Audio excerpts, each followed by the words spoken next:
Good morning, dear students. Welcome back to physics class. In today's class, I would like to teach you two topics. They are calorimetry and change of state. In the beginning of today's class, let us learn about the concept of calorimetry. What is calorimetry? Calorimetry is made up of two words, calorie and metry. Calorie means heat and metry means measurement. Therefore, calorimetry means measurement of heat energy. Calorimetry is the science associated with determining the changes in energy of a system by measuring heat exchanged with surroundings. That is, it deals with the measurement of heat energy. You know that heat transfers from a body at a higher temperature to a body at a lower temperature, provided there is no loss of heat to the surrounding. Then, what is fundamental principle of calorimetry? It is that heat lost by one body is equal to heat gained by another body. The device which measures calorimetry is called calorimeter. When two bodies of different temperatures, preferably a solid and a liquid, are placed in physical contact with each other, the heat energy is transferred from the body at higher temperature to the body at lower temperature until thermal equilibrium is attained between them. What is thermal equilibrium? It is the state at which the two bodies attain the same temperature. When two bodies at different temperatures are brought to contact with each other, it is a equilibrium stage. The body at higher temperature releases heat energy while the body at low temperature absorbs heat energy. The fundamental principle of calorimetry indicates the law of conservation of energy. It is that the total heat lost by the hot body is equal to total heat energy gained by the cold body, when loss of heat energy to surrounding is neglected. Therefore, heat lost is equal to heat gained. The heat transfer in a system is calculated using the formula Q is equal to ms delta T, where Q be the measure of heat transfer, m be the mass of the body, S be the specific heat of the body, and delta T be the change in temperature. See the description of a calorimeter. It consists of a metallic vessel and a stirrer. Both are made of same material. Either it may be copper or aluminum. And the vessel is kept in a wooden jacket so that there is no loss of heat energy. A mercury thermometer can be inserted through a small opening in the outer jacket as shown in given figure. Next discussing part is change state of matter. The transition from either solid to liquid or gas and vice versa, liquid to solid or gas and vice versa, and gas to solid or liquid and vice versa is called change of state of matter, which will take place by change in temperature. The first figure shows solid form of water converts into liquid form and liquid form converts into gaseous form.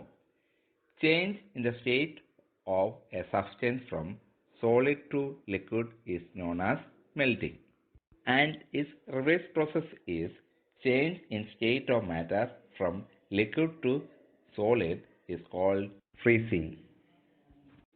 Here, the solid water, which is ice, is converted into liquid, which is water, and in turn is converted into gaseous form, which is vapor. This conversion process is graphically represented in second figure. At thermal equilibrium, there is no loss or gain of heat takes place. The temperature at which the solid and the liquid states of the substance are in thermal equilibrium with each other is called its melting point. It is the temperature at which the solid substance just starts to melt. It depends on nature of the substance and the pressure. The melting point of a substance at standard atmospheric pressure is called its normal melting point. Then, what is freezing point? It is the temperature at which a liquid substance turns into a solid when it is cooled. So, both melting point and freezing point depend on nature of substance and pressure. What is the practical application of this dependence? Its application is known by the process regelation, which was discovered by Michael Faraday. What is regelation? It is the phenomenon in which the freezing point of water is lowered by the application of pressure. When pressure is applied to ice, it starts to melt under this application of pressure, and it will refreeze when the pressure is removed. Skating is made possible on snow by this process. What is cause of regelation? It is understood by doing a simple activity. Let us take a block of ice and a copper wire and place the copper wire over the block of ice as shown in given figure. Connect two masses to the end of the copper wire. Then the copper wire is pulled by these two masses.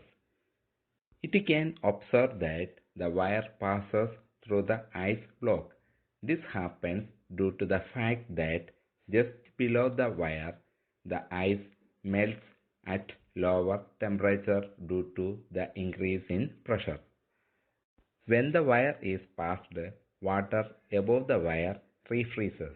Then the wire passes through the block and the block cannot split.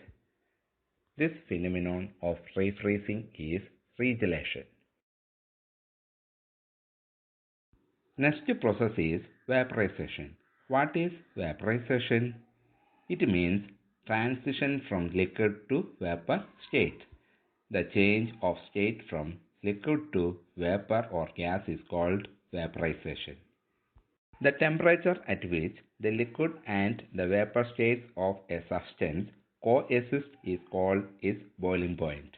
Boiling point at standard atmospheric pressure is called normal boiling point. Boiling point of a substance depends on its nature and pressure. It increases with increase in pressure and vice versa. You are made enabled to know the application of this dependence by answering this question: why is cooking difficult on hill station? This is because as altitude increases, the density of air becomes less and thus exerts less pressure. At high altitudes, external pressure on water is therefore decreased.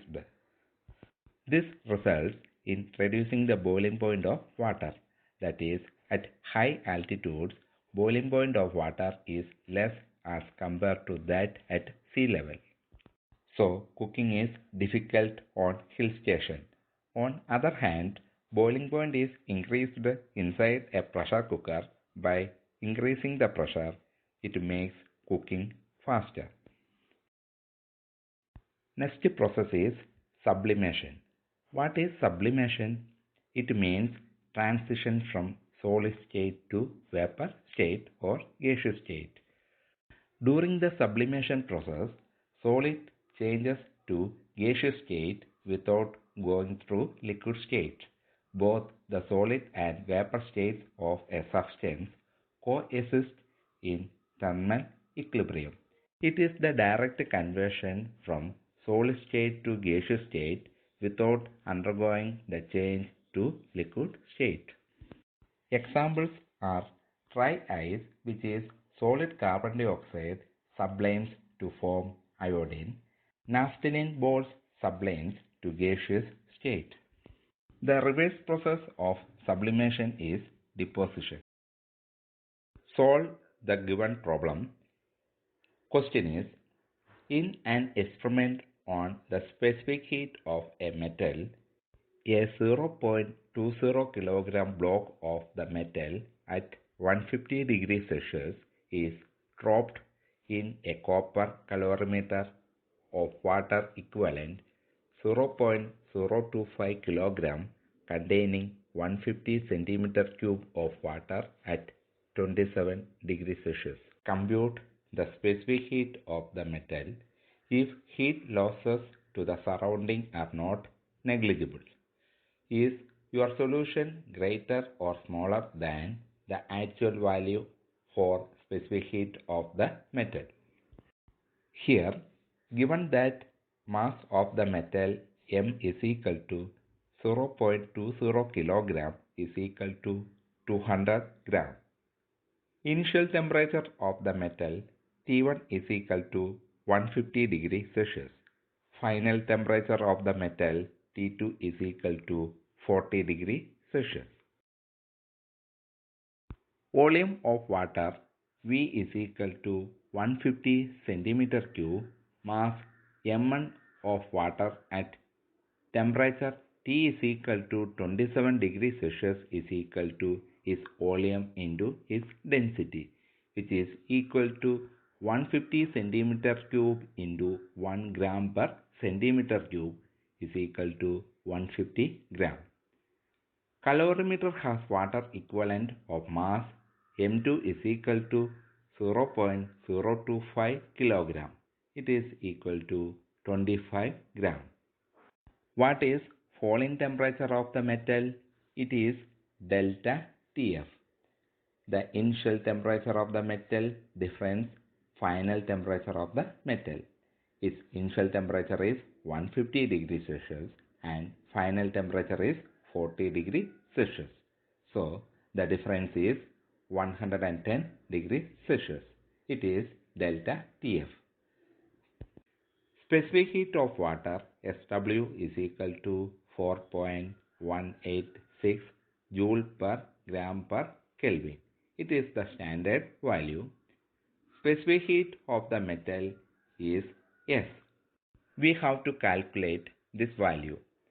Rise in temperature of the water and calorimeter system, which is delta Tr is equal to 40 degrees Celsius minus 27 degrees Celsius. It is equal to 13 degrees Celsius. Let Q2 be the heat gained by the water and calorimeter system. Q2 is equal to capital letter M SW delta Tr, where M is equal to M1 plus M2. So, Q2 is equal to M1 plus M2 into SW delta Tr. According to fundamental law of calorimetry, heat lost by the metal Q1 is equal to heat gained by the water and calorimeter system Q2. From the expressions 1 and 2, we have Ms delta Tf is equal to M1 plus M2 SW delta Tr. By substituting the values and taking S separately, we will get S is equal to 0.43 joule per gram per Kelvin. If some heat energy is lost to the surrounding, then the value of S will be smaller than the actual value. Dear students, today's homework questions are given in this slide. Please you have to work out these question answers by today itself. Okay, thank you. Have a nice day.